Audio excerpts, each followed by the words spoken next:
Prince William has reportedly cried after Princess Catherine shared a painful update about their children. What started as a simple family update has upset the royal household and surprised the public.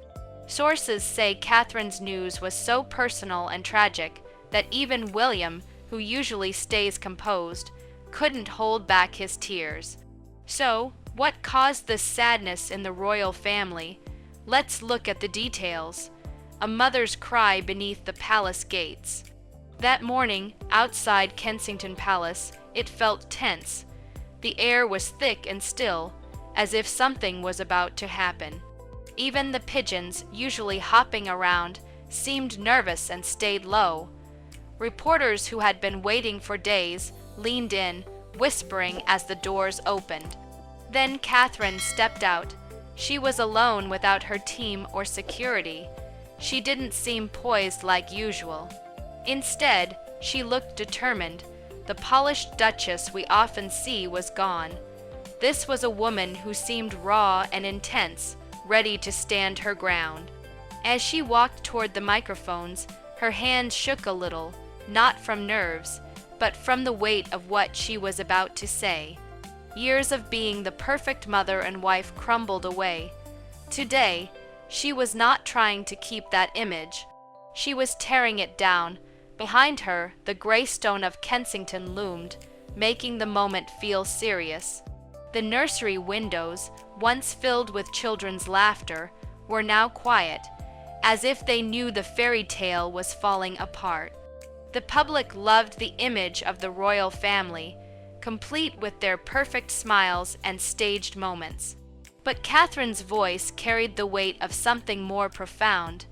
Aides nearby exchanged worried whispers, unsure whether to pull her back. But it was too late. Catherine was focused, adjusting the stand. There was no fancy backdrop, just cold stone and a tense atmosphere. As everyone waited for her words, she looked up, her eyes shining with emotion, intense but not breaking. For the first time, the cameras captured not a warm smile, but a mother's pain. Silence hung in the air, and everyone knew that once she spoke, things would change forever. Her voice started shaky, but grew stronger as she continued. "My quiet," she said softly, "was eating me alive, worse than any storm." Her words broke through the royal tradition of keeping calm, causing gasps among the crowd. This was not the usual polished duchess. It was a heartfelt confession. Catherine talked about her children not as royal figures, but as young kids facing pressures they didn't choose. She shared their struggles, George's tears after waving, Charlotte's confusion about fun, and Louis' innocent question about her sadness. The image of royal happiness was shattered. "They're just kids," she said, her voice wavering, "but every day they have to deal with what they're supposed to be." Her message hit hard. Catherine was not attacking the institution. She was pleading for her children to be seen as human and messy. Then her tone shifted. She described how the press twisted every joyful moment for public consumption. The Crown's control over perfect images has turned their lives into a spectacle. She said firmly, her resolve shining through. Everyone listened closely, realizing she was speaking not just as a royal, but as a mother protecting her kids. Her words challenged the royal family's control and secrecy, revealing the struggle many faced to maintain a brave front. But this was just the beginning. The palace was reeling from what she had said, but Catherine was ready to keep going. What more could she unveil? Stay tuned. There was more to come, the hidden war inside the royal nursery. Behind the shiny walls of Kensington and Windsor, things are not as cheerful as they seem. The royal nursery, presented as a joyful place full of laughter and toys, hides a sad reality. Each day for these children is tightly organized. Lessons are planned, walks are scripted, and even laughter is controlled, as if to say, "That's enough happiness for the cameras." There is no space for messiness or just being kids. It's not about raising children. It's about shaping them. George, the oldest, feels the heavy burden of being the future king too soon. Catherine describes how her curious son began to withdraw, becoming quiet and anxious. "What if I don't want to be king?" he whispers at bedtime, worried he might not be enough. The staff dismisses his feelings with a polished reply. "Fate's not optional, lad." But Catherine sees the change in him, his smiles replaced by stiffness, his small shoulders weighed down by a burden no child should bear. Charlotte, on the other hand, is full of spirit and challenges the strict rules. She wants to know why everything must be so proper. Catherine feels proud when Charlotte fights for her freedom, but it comes at a cost. Every time Charlotte expresses herself, she faces reprimands and reminders that duty comes first. The palace, Charlotte's lively spirit, is an inconvenience to control. To Catherine, it's a sign of life struggling against strict traditions. Then there is little Louis, too young to understand the pressures around him, but already affected. Catherine tearfully shares how he freezes at the sound of camera flashes. Strangers calling his name like it's a game, but to him it's frightening. While the public finds his reactions endearing, he feels threatened by the attention.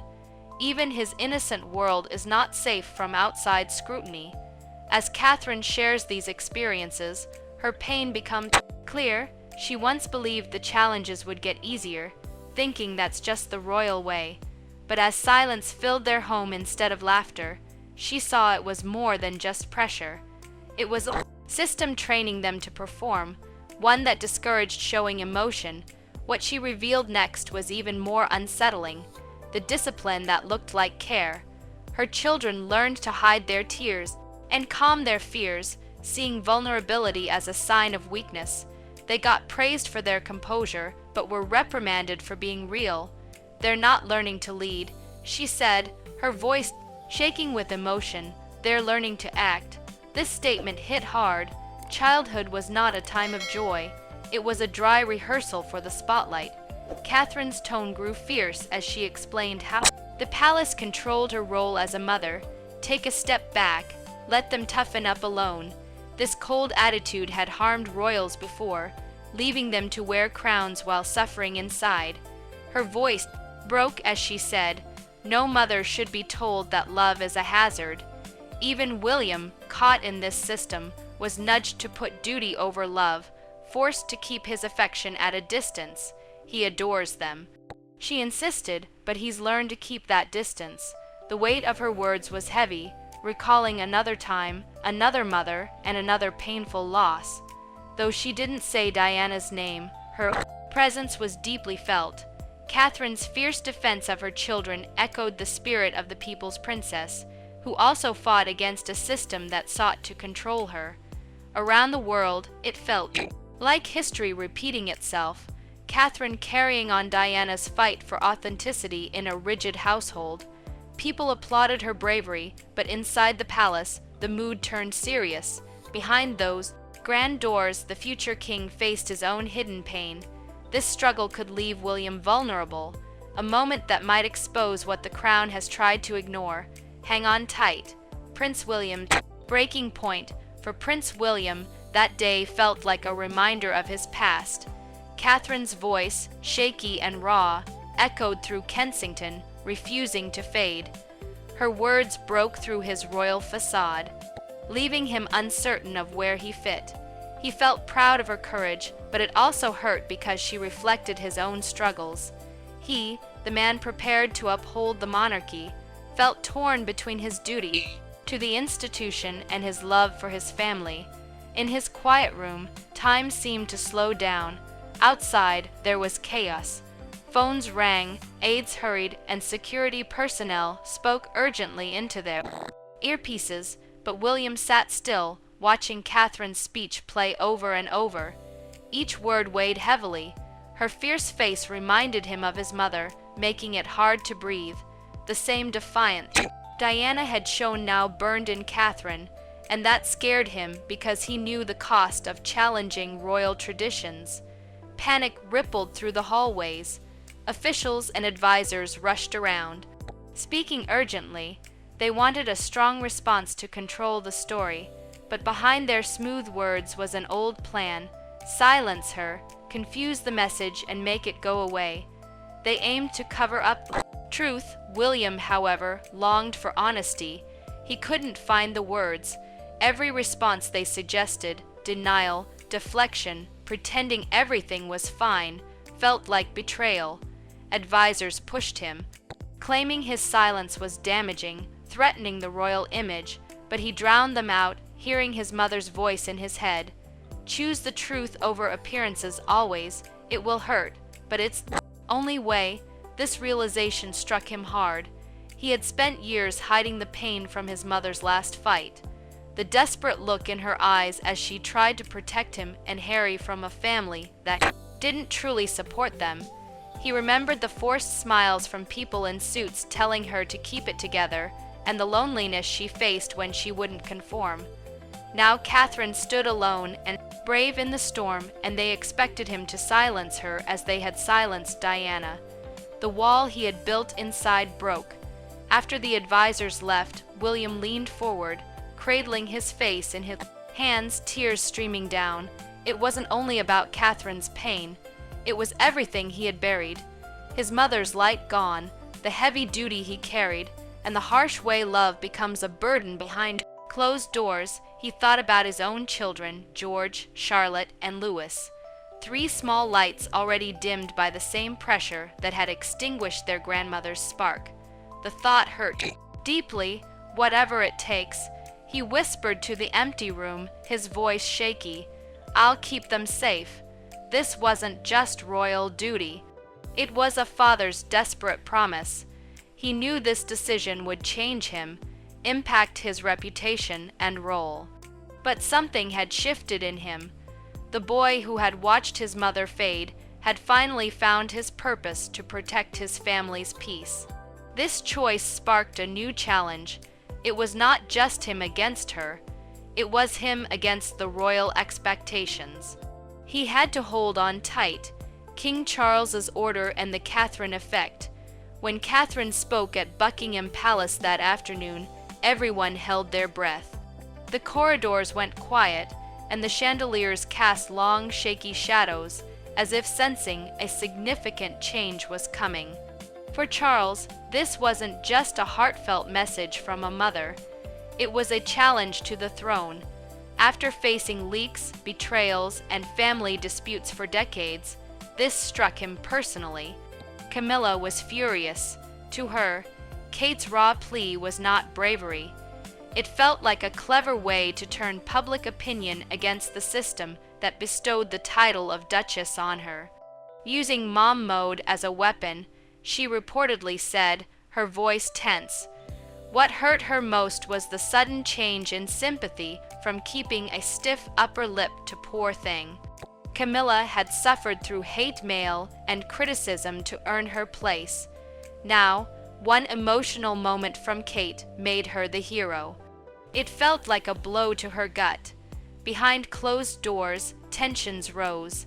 An hour later, Charles called an urgent meeting in a bright red room filled with anxious aides. Papers flew, and voices rose as everyone argued over how to fix the problem immediately. The king demanded answers, saying, "Make it stop." There was no room for discussion, just the palace machine kicking into gear. Spin the story, control the narrative, and hide the scandal. Charles didn't want excuses. He wanted a solution. "She can't speak again," he said flatly, ending the conversation. Boom, no more talking aloud. Camilla's anger grew. She had worked hard to be seen as queen consort, and Kate's single comment seemed to erase all of that. In the public's eyes, Camilla was the steady figure, admired, but kept at a distance. Kate, on the other hand, was relatable, imperfect yet strong, the mother everyone could root for. That difference, it was Camilla's worst nightmare. Soon, leaks began. Palace sources told tabloids that Kate was falling apart, vulnerable, and withdrawing. They recycled old narratives reminiscent of Diana's most challenging times, but the world had changed. People were no longer buying those stories. The attacks backfired, making Kate the unlikely heroine. Social media exploded with support. Artistic tributes inspiring quotes and murals urging, "Let Kate be Kate." She transformed from the Duchess doll to the every mother fighting to let her kids be themselves. The press couldn't contain the excitement. What started as a royal rift turned into the Kate wave. News anchors repeated her words as if they were gospel, and pundits who had previously criticized her were now praising her bravery. Even seasoned royal reporters admitted, "We've never seen them this open, this bold." The tabloids that once tracked her now celebrated the heart that cracked the crown. The public stopped viewing her as just the Duchess of Cambridge. They saw Kate flawed, fierce, and fighting for her children's right to be loud and messy. Meanwhile, palace officials panicked. Each moment without a royal response made them look colder and out of touch. Inside, Charles's team scrambled. Curters whispered urgently. William felt caught between his duty and loyalty to his family. Then came a confrontation that ended any truce. William, usually the calm one, burst into his father's study, upset. She had to say it. He insisted, voice breaking, "It's for the kids, not against you." Charles, focused on his role as king, replied, "She's destroying what we've worked hard to build." Tempers flared. Camilla tried to step in, but William cut her off. "Silence her and you'll lose me too." It wasn't anger. It was heartbreak. The heir chose family over tradition, emotions over control. That night, Buckingham Palace was quiet, but it was only a pause before the storm. The cracks in the crown were large now, and the world was watching closely. From London to around the globe, people were rising, not in anger, but with empathy. Kate's moment was more than personal. It was a spark for change, and as this fire spread, one question loomed. Is it a mother's plea for help or a quiet rebellion against the system holding her family back? Share your thoughts below. If Kate's courage inspired you, hit that like button and subscribe for more insights into the royal